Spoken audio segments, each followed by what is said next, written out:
JK Yadav Films present.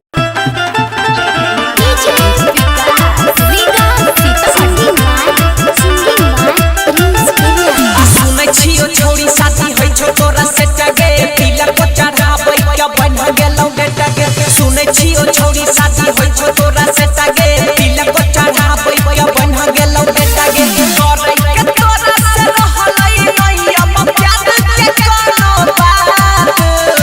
अभी 6 दिन साथ तबले तू क्या ले बात 15 के साथ छिए 16 के सुहाग रात अभी 6 दिन साथ तबले तू क्या ले बात 15 के साथ छिए 16 के सुहाग रात डीजे विकास लीगल सीतामढ़ी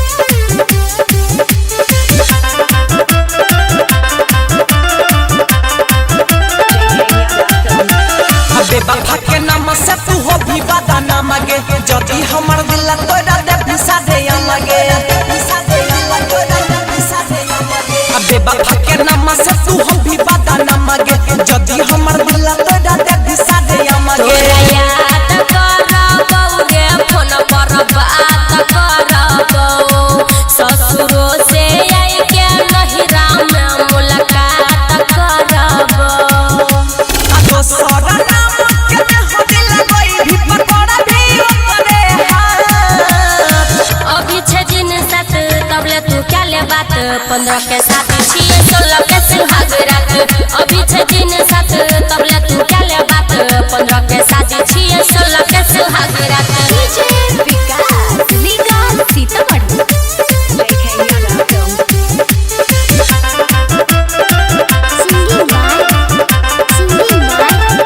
बुझे छियो छोड़ी तोरा भूल के छमन गे शादी होते बन जाई भी दोसरा के धन गे